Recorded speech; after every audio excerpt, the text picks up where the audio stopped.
After 2 years, the U.S. Virgin Islands has finally joined a list of 21 U.S. states plus the District of Colombia in legalizing the adult use of cannabis for recreational purposes.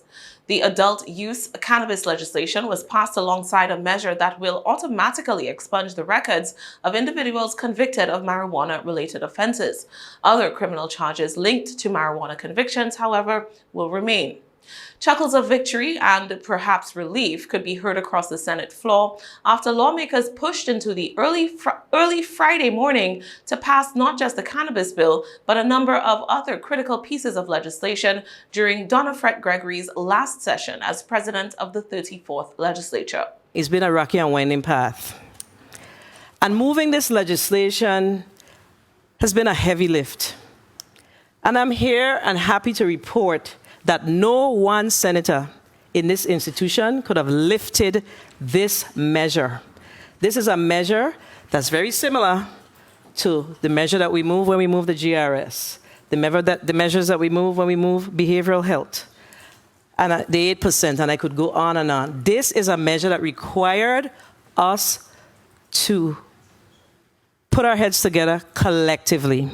And yes, it could have already been done.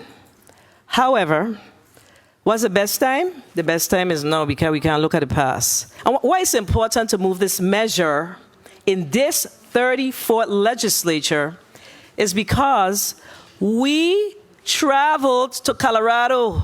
We spent the government money to travel to Colorado. Right? We worked with the National Council of State Legislators, Conference of State Legislators, and other individuals, senators in Colorado, in Denver in particular. And it would be irresponsible of myself to not move this legislation. Senators worked over the Christmas holiday to iron out concerns with the proposed bill, and in the end came up with amendment number 34699. It became contentious. We almost, went to war over cannabis, but we were able to come together, and every single amendment, every single suggestion that members made is included in the amendment in the nature of a substitute. And the expungement as well, there's an amendment to make the expungement automatic with an appropriation, because that is also part of restorative justice, making those who have been convicted of such crimes whole. Senator Sorrow noted, however, that a number of procedures still needed to be implemented in order to bring the measure into fruition. Cannabis will be on the governor's desk in no time, and we have done absolutely nothing to move cannabis forward.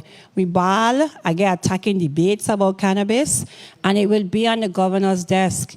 Rules and regs haven't been promulgated, no seed-to-sale tracking system. Nothing has moved with this industry. So don't ask for something, it come, and you don't move on it. We got to get the ball moving and put your money where your mouth is. The vote to approve the adult use cannabis legislation was passed with 11 senators in favor, 1 against, and 3 absent. Despite his support of the overarching legislation, Senator Javon James objected to the amendment made. Senator Kurt Viele, who had made known his opposition to the legalization of recreational cannabis, was absent. The measure, which is expected to be approved by Governor Albert Bryan Jr., will allow residents and visitors to purchase both medicinal and recreational cannabis from licensed dispensaries. Prior to the approval of the adult use bill, possession of under 1 ounce or 28 grams of cannabis had been decriminalized.